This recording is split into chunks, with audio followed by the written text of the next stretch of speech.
Welcome to the Bare Metal Cyber Security Plus podcast. This series helps you prepare for the CompTIA Security Plus exam with focused explanations and practical context. For a companion study guide, check out the Achieve CompTIA Security Plus 701 Exam Success by Dr. Jason Edwards. It is the most concise and complete Security Plus guide on the market, built for busy professionals who want to pass the exam fast and on their first try. You can find this book and others at cyberauthor.me. In this episode, we are examining network-based attack surfaces. These include unsecure wireless networks, physically accessible wired connections, and Bluetooth-enabled devices.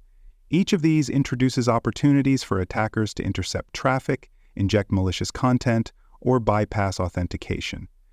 By understanding these surfaces and the methods used to exploit them, you can build stronger defenses and reduce the risk of compromise. Let's begin with unsecure wireless networks. Wireless networks are convenient and flexible, but they also introduce unique security challenges. Because radio signals travel through the air, attackers do not need physical access to a building to target wireless systems. They only need to be within range of the signal. This makes wireless networks a high-value attack surface, especially when security is poorly configured or out of date. One common wireless threat is the rogue access point. This is a wireless access point installed without authorization or security controls. It might be set up by an employee who wants better signal strength or planted by an attacker trying to lure users into connecting. Once connected, traffic can be intercepted, monitored, or redirected to malicious sites. Another threat is Wi-Fi spoofing. In this scenario, an attacker sets up a fake access point using the same name as a legitimate one, often in public places like airports or coffee shops. When users connect to the spoofed network, their data can be captured or their devices infected with malware. To defend against wireless threats, organizations should implement modern security protocols such as Wi-Fi Protected Access version 3. This standard provides stronger encryption and authentication mechanisms than earlier versions. Secure authentication using methods like certificate-based login or remote authentication with centralized directories also reduces the chance of unauthorized access. Access points should be centrally managed, monitored, and restricted to authorized devices. Wireless intrusion detection systems can alert administrators to rogue access points or suspicious activity. Users should be taught to avoid connecting to unknown networks and to use virtual private networks when working on public Wi-Fi. Next, let's talk about wired networks and physical access risks. While wired connections are generally more secure than wireless ones, they are not immune to attack, especially when physical access is available. If an attacker can reach a physical network port, they may be able to plug in a device and capture traffic or gain unauthorized access to internal systems. Network tapping and packet sniffing are two methods used in wired environments. Network tapping involves placing a device on the cable or switch to collect all data that passes through. Packet sniffing tools then analyze that data, looking for unencrypted passwords, confidential files, or other sensitive information. In environments without proper segmentation or port-level security, attackers can use these techniques to move laterally across the network, access unsecured systems, or exfiltrate data without detection. The best way to protect against these threats is through layered physical and network controls.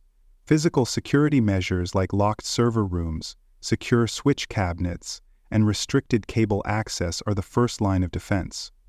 Port security features on switches can be configured to limit which devices can connect to each port based on hardware address. Unused ports should be disabled entirely. Network segmentation also helps by limiting how far an attacker can travel once access is gained. Sensitive systems should be placed on separate subnets with strict access controls. Traffic monitoring and alerting tools can identify unusual patterns and help spot intrusions in progress. Finally, let's examine Bluetooth vulnerabilities. Bluetooth technology is used to connect devices like wireless headsets, keyboards, fitness trackers, and smartphones. While it is designed to be convenient, Bluetooth can also be exploited if not properly secured. Two well-known Bluetooth-based attacks are bluejacking and bluesnarfing. Bluejacking involves sending unsolicited messages to nearby Bluetooth-enabled devices. This is more of a nuisance than a serious threat, but it can still be used to disrupt users or trick them into clicking malicious links. Bluesnarfing is more serious. It involves unauthorized access to data on a Bluetooth-connected device, such as contact lists, messages, or stored files. This attack usually requires the device to be discoverable and poorly configured, but once exploited, it can lead to significant privacy and data breaches. Bluetooth attacks are particularly dangerous because users often leave devices in discoverable mode or accept pairing requests without verifying the source. In public places, this creates an opportunity for nearby attackers to connect or intercept communications. To reduce Bluetooth risk, users should disable Bluetooth when not in use, avoid pairing with unknown devices, and turn off discoverable mode by default. Devices should be configured to require strong authentication during pairing, and firmware updates should be applied regularly to patch known vulnerabilities. As you prepare for the Security Plus exam, make sure you understand the unique risks associated with wireless, wired, and Bluetooth-based attack surfaces. Wireless threats often come from rogue access points and spoofing. Wired threats involve physical access and traffic capture.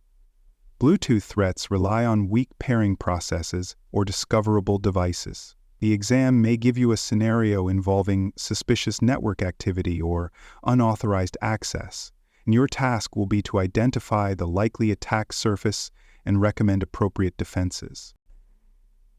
Thanks for joining us for this episode of the Bare Metal Cyber Security Plus podcast. For more episodes, tools, and study support, visit us at baremetalcyber.com. And before you take the test, make sure to check out the practice questions in the book Achieve CompTIA Security Plus SY0-701 Exam Success by Dr. Jason Edwards. They cover every domain and are a powerful way to lock in your knowledge.